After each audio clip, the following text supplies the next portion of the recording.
নমস্কার, আমি সুদীপ্তা। এভি নিউজে আপনাদের সকলকে স্বাগত। প্রথমেই চোখ রাখবো নিউজ হেডলাইন্সে।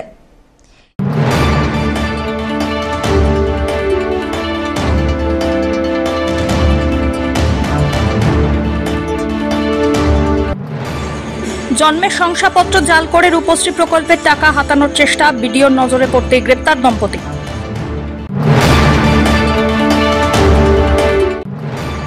জলপাইগুড়ি ময়নাগুড়ি জাতীয় সড়কে ট্রাকের পিছনে নিয়ন্ত্রণ হারিয়ে অ্যাম্বুলেন্সের ধাক্কা, ঘটনাস্থলেই মৃত্যু রোগীর।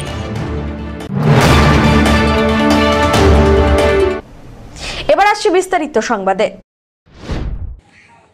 জলপাইগুড়িতে জন্মের শংসাপত্র জাল করে রূপশ্রী প্রকল্পের টাকা হাতানোর চেষ্টা, বিডিওর নজরে পড়তেই গ্রেপ্তার দম্পতি। জলপাইগুড়ির সুকান্তনগর এলাকায় বাসিন্দা সফিকুল ইসলাম এবং তাঁর স্ত্রী মমতা বেগমের বিরুদ্ধে শংসাপত্র জালিয়াতির অভিযোগ। সফিকুলকে হেফাজতে নিয়ে জিজ্ঞাসাবাদ শুরু হয়েছে। খোঁজ চলছে জলপাইগুড়ির পাহাড়পুরের বাসিন্দা এক ব্যক্তির। জানা গিয়েছে, মেয়ের বিয়ের জন্য জাল জন্মের শংসাপত্র জমা দিয়ে রূপশ্রী প্রকল্পের 25,000 টাকা হাতানোর চেষ্টা চালায় সফিকুল এবং তার স্ত্রী। উত্তর সুকান্তনগর এলাকার এই ঘটনায় রীতিমতো চাঞ্চল্য ছড়িয়েছে। গ্রাম পঞ্চায়েতের সদস্য গোসাই সরকারের দাবি, বয়স ঠিক না থাকায় তিনি প্রথমেই সাবধান করেন, কিন্তু বিডিও অফিসে কাগজপত্র জমা করতেই সন্দেহ হয়। দম্পতিকে ডেকে জিজ্ঞাসাবাদ করে জালিয়াতি ধরতে পারে পুলিশকে খবর দেওয়া হয় বিডিও মিহির কর্মকার। খবর পেয়ে কোতোয়ালি থানার পুলিশ দম্পতিকে গ্রেপ্তার করে জিজ্ঞাসাবাদ শুরু করেন। জিজ্ঞাসাবাদে জানা গিয়েছে, আবু নামে এক ব্যক্তির মাধ্যমে ভুয়ো শংসাপত্র তৈরি করে জমা করেছে সফিকুল এবং তাঁর স্ত্রী। তার জন্য দিতে হয়েছে 1,000 টাকা। এবার আবুর খোঁজ শুরু করেছে পুলিশ। আমি তো ডিউটি গাড়ি চালাই, আমি জানি না স্যার। মানে মেয়ের বয়স হয় না, তুমি তার আগেই বানায় ফেলছো? মেয়ের বয়স হয়ে গেছে, এখন হয়েছে, তার আগেই বানাই। মানে মেয়ের বয়স হয়ে গেছে, মানে ছেলের বয়সটা বাকি।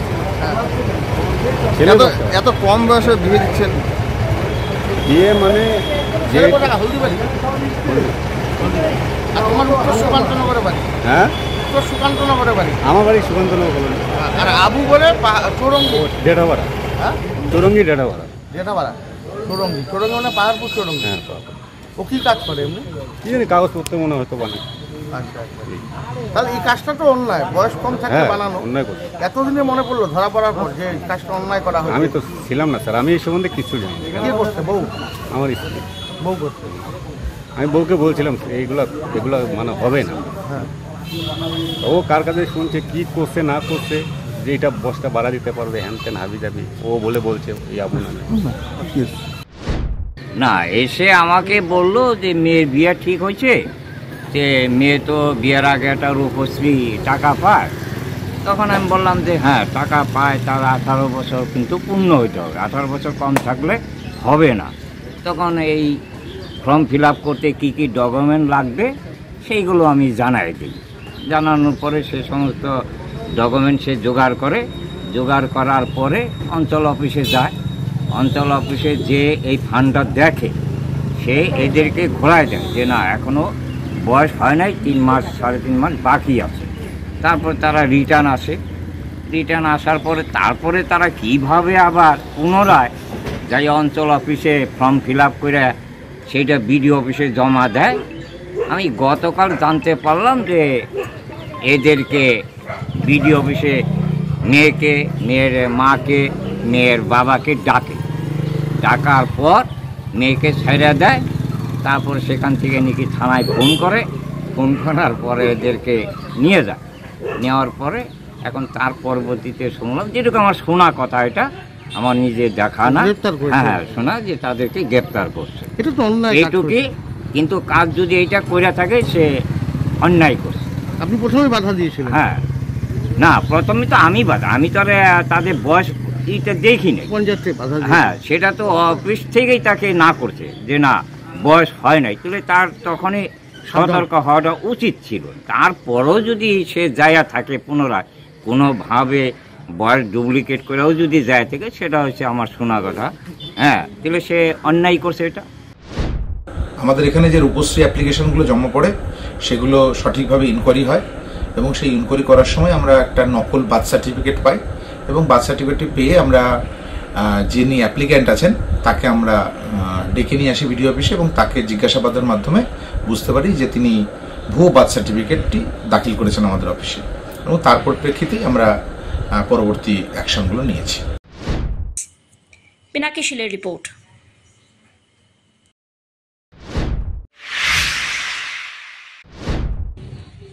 ট্রাকের পিছনে সজোরে ধাক্কা দিল রোগী ভর্তি অ্যাম্বুলেন্স, যার জেরে অ্যাম্বুলেন্সে থাকা রোগী সহ 5 জন গুরুতর আহত হন। তাদের উদ্ধার করে ময়নাগুড়ি গ্রামীণ হাসপাতালে পাঠালে কর্তব্যরত চিকিৎসক রোগী মীরা দাসকে মৃত বলে ঘোষণা করেন। বাকি আহতদের চিকিৎসা চলছে ময়নাগুড়ি হাসপাতালে। জানা গিয়েছে, বীরপাড়ার বাসিন্দা মীরা দাসকে চিকিৎসার জন্য বীরপাড়া থেকে শিলিগুড়ি নিয়ে যাওয়া হচ্ছিল অ্যাম্বুলেন্সে করে।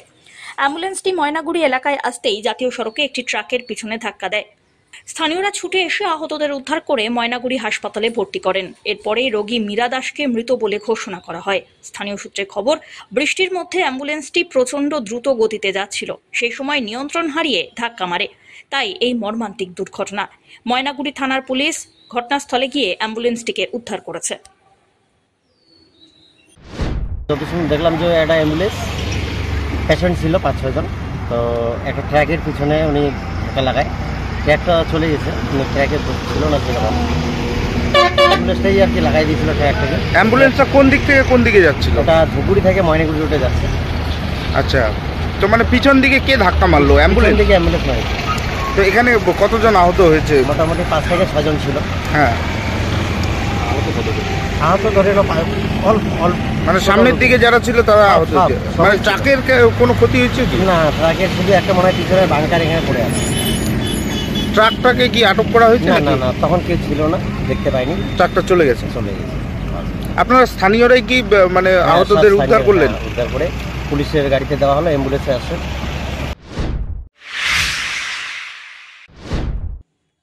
সন্তান জন্ম দেওয়ার পর মৃত্যু হলো এক অঙ্গনওয়াড়ি কর্মীর। শারীরিক ও মানসিক চাপের ফলে মৃত্যু হয়েছে বলে অনুমান সহকর্মীদের। এই ঘটনা আরও বেশ কিছু ইস্যু নিয়ে বিক্ষোভ দেখান আইসিডিএস কর্মীরা। সোমবার ধূপগুড়ির আইসিডিএস অফিস ঘেরাও করে বিক্ষোভে সামিল হন শতাধিক অঙ্গনওয়াড়ি কর্মী। সোমবার জলপাইগুড়ি জেলার ধূপগুড়ি মিলনপাড়ায় গয়েরকাটাগামী জাতীয় সড়কের পাশে অঙ্গনওয়াড়ি কর্মীরা ক্ষোভে ফেটে পড়েন। এদিকে এসডিপিও গোটা ঘটনা সম্পর্কে অবগত নন বলে জানিয়েছেন। পরিস্থিতি নিয়ন্ত্রণে আনতে ধূপগুড়ি থানার পুলিশ ঘটনাস্থলে পৌঁছয়। প্রসঙ্গত, ধূপগুড়ি ব্লকের মাগুরমারি গ্রামের বাসিন্দা বিনা রায় অঙ্গনওয়াড়ি কর্মী হিসাবে কর্মরত ছিলেন ভুটান লাগোয়া চামুরচি এলাকায়। গত 1 মাস আগে কন্যা সন্তানের জন্ম দেন। অভিযোগ, ছুটির আবেদন করার পরেও মেলেনি। ধূপগুড়ি থেকে চামুরচি প্রায় 40 কিলোমিটার দীর্ঘ পথ। সহকর্মীরা বলেন, স্ট্রোক হয়ে রবিবার মারা গিয়েছেন তিনি। একজন মেয়ে, আমাদের ছোট বাচ্চা, 1 মাস 7 দিন না 10 দিনের বাচ্চা, সেই রেখে ও এইভাবে চামুরচিতে যাতায়াত করে এবং অনেক রিকোয়েস্ট করে যে আমাকে ওখানেই রাখেন বা কাছাকাছি কোথাও দেন। ওকে সেটা দেওয়া হয় না বা ওর জিপিতেও দেওয়া হয় না। তার পরিপ্রেক্ষিতে ওই শিশুটিকে নিয়ে ভীষণ দুরবস্থার মধ্যে ছিল। তারপরে ওর মানসিক অশান্তিতেই হোক, স্ট্রেস নিতে পারেনি বা যে কোনো কারণেই হোক, কালকে ওর পরশুদিন ও এইভাবেই সেন্টার করে, কালকে ওর মৃত্যু হয়। থেকে কথা হয়নি। আর যে দিদি মারা গেছিল ওই দিদি তো মানে হাইপার টাইপের, এখন আমার সাথে 1 ঘন্টা ধরে কথা বলছিল। কি হয়েছিল ওনার সাথে? মানে মানসিকভাবে বলতে কি, ফোনে বলতো যে যেতেই হবে। উনি বারবার রিকোয়েস্ট করে বলছিল স্যারকে, স্যার পর্যন্ত গেছে ওখানকার বাচ্চাদের সাথে, তবু ঢুকিয়ে দিতে পারেনি। তারপরে ওনাকে বলে না দিদি আসতে হবে। এই ছোট্ট একটা বাচ্চা নিয়েও যেত। ছুটি দেওয়া হয়নি? না, ছুটি তো এটা হচ্ছে ও ছুটি নিয়েছিল, সেটা কেটে গেছে। তারপরে হচ্ছে কোনো ছুটি ও পায়নি, দেয়নি। কি চাইছেন আপনারা? কতক্ষণ থাকবেন? আমরা চাইছি এর প্রতিকার হোক। আমি ওখানকার আমার কোনো কিছু জানা নেই, এখানে কিসের জন্য ভিড় হচ্ছে, ওরা এলে তারপরে জানতে পারবে। ওরা তো একটা অভিযোগ করছেন যে এখানকার না, বিষয়ে আমার কিছু জানা নেই, আর কথা মুখে তো লুকিয়ে দিলে লাভ নেই। আমার যেটা জানা আছে বলছে আপনার মানসিক নির্যাতনের কারণেই মহিলার মৃত্যু হয়েছে। এটা বাইরে যান, আমার আসুক, কথা বলুক, তারপরে তো আমি জানবো কি আছে। ঠিক আছে। সব্যসাচী মজুমদারের রিপোর্ট।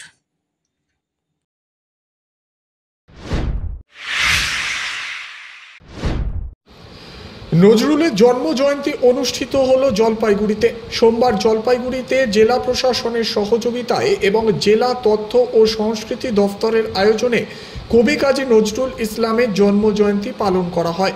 সোমবার 11ই জ্যৈষ্ঠ বিদ্রোহী কবি কাজী নজরুল ইসলামের জন্মদিন। এদিন যথাযোগ্য মর্যাদায় জলপাইগুড়ির রবীন্দ্র ভবনের সভাকক্ষে বিভিন্ন অনুষ্ঠানের মধ্যে দিয়ে দিনটি উদযাপন করা হলো। বিদ্রোহী কবির প্রতিকৃতিতে মাল্যদান, পুষ্পস্তবক অর্পণ, নজরুল গীতি, আলোচনা সভার মধ্যে দিয়ে দিনটি উদযাপন করা হয়। উপস্থিত ছিলেন সদর মহকুমা শাসক তমজিৎ চক্রবর্তী সহ বিশিষ্টজনরা। কাজী নজরুলের জন্মজয়ন্তী সমর্যাদায় যথাযোগ্য মর্যাদায় পালিত হচ্ছে। কাজী নজরুল বাঙালির প্রাণের দুখুমিয়া বিদ্রোহী কবি। তিনি সমস্ত ধর্মবর্ণের ঊর্ধ্বে মানুষের সাম্যের গান গেয়ে গিয়েছেন। তার যে সম্প্রীতি এবং সাম্যের যে ভাব, সেটাকে আমরা চেতনায় ধারণ করে আজকে কাজী নজরুলের জন্মজয়ন্তী পালন করছি। সব্যসাচী মজুমদারের রিপোর্ট।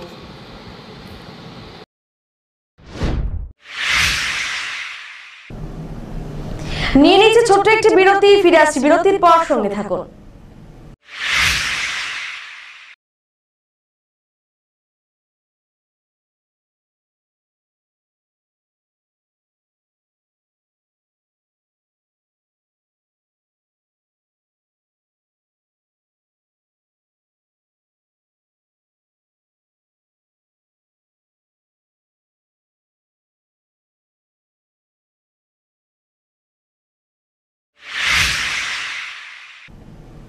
ফিরে এলাম বিরতির পর।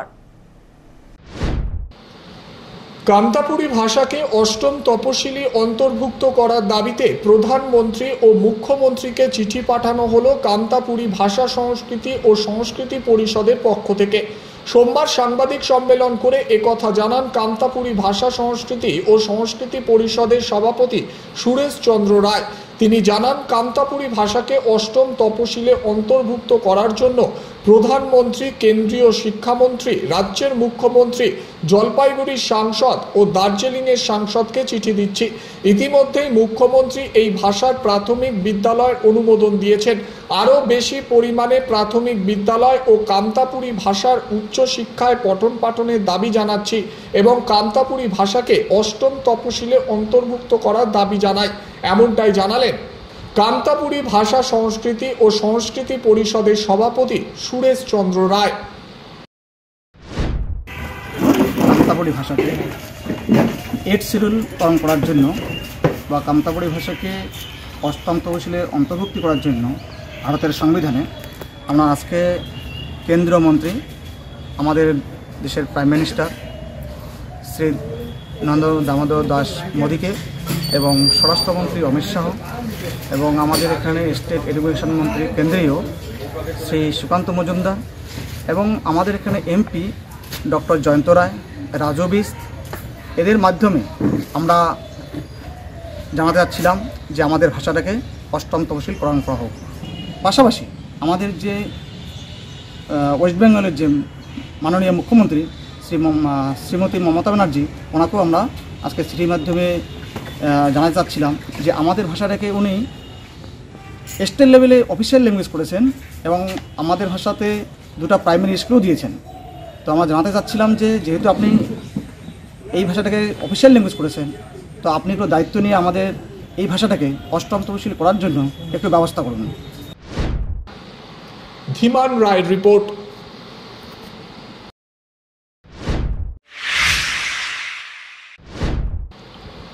রবিবার জলপাইগুড়ির মানিকগঞ্জ আউটপোস্টের উদ্যোগে উন্মুক্ত সীমান্তবর্তী গ্রামপাড়ায় পুলিশ কর্মসূচির আয়োজন করা হয়। নগর বেরুবাড়ি গ্রাম পঞ্চায়েতের অধীন সিংপাড়া গ্রামে আয়োজিত ওই কর্মসূচিতে উপস্থিত ছিলেন এএসআই সুমন বসু, এএসআই শুভাশিস মিশ্রা সহ গ্রামবাসীরা। গ্রামবাসীদের বিভিন্ন অভিযোগ শোনেন পুলিশ কর্মীরা। সীমান্তবর্তী এলাকার গ্রামবাসীদের বাড়তি সতর্ক থাকার পরামর্শ দেওয়া হয়েছে পুলিশের তরফে। পাড়ায় পুলিশের কর্মসূচির পাশাপাশি ঘুঘুডাঙ্গা বাজারে পুলিশের পক্ষ থেকে ফুট পেট্রোলিং চলে বলে সূত্রের খবর। সব্যসাচী মজুমদারের রিপোর্ট।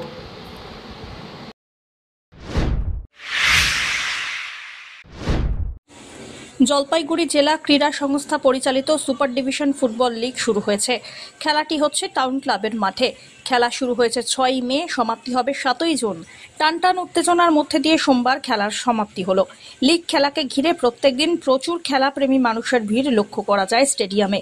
সোমবার খেলা ছিল জলপাইগুড়ি পান্ডাপাড়া বয়েজ বনাম এটিও মালবাজারের। এটিও মালবাজার 4 গোল করে, অপরদিকে জলপাইগুড়ি পান্ডাপাড়া করে 3 গোল। 3টি গোল করেন শিবম মুন্ডা, শ্লোক ওঁরাও এবং সৌভিক রায়। অপরদিকে এটিওর হয়ে 4টি গোল করেন ইমরান আলী, দেবায়ন মজুমদার একাই 2টি গোল করেন এবং আকাশ ঠাকুর। খেলার ফলাফলে এটিও মালবাজার জয়ী হয়। এটিও মালবাজার ক্লাবের পক্ষ থেকে man of the match Alvin Tirkey. এই লিগে জলপাইগুড়ি রেফারি অ্যাসোসিয়েশনের সদর ইউনিটের পক্ষ থেকে ম্যান অফ দ্য ম্যাচের ট্রফিটি দেওয়া হচ্ছে বলে খবর। পিনাকি শীলের রিপোর্ট।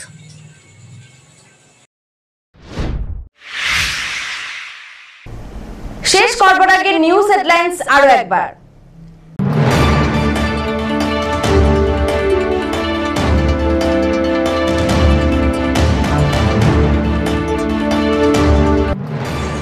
জন্মের শংসাপত্র জাল করে রূপশ্রী প্রকল্পের টাকা হাতানোর চেষ্টা, বিডিওর নজরে পড়তে গ্রেপ্তার দম্পতি।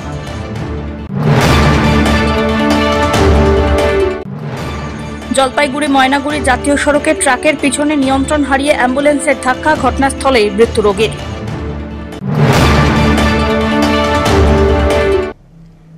এখনকার মতন এভি নিউজ এ পর্যন্তই। পরবর্তীতে আসছি আরো সংবাদ নিয়ে। দেখতে থাকুন আমার ভিশন। নমস্কার।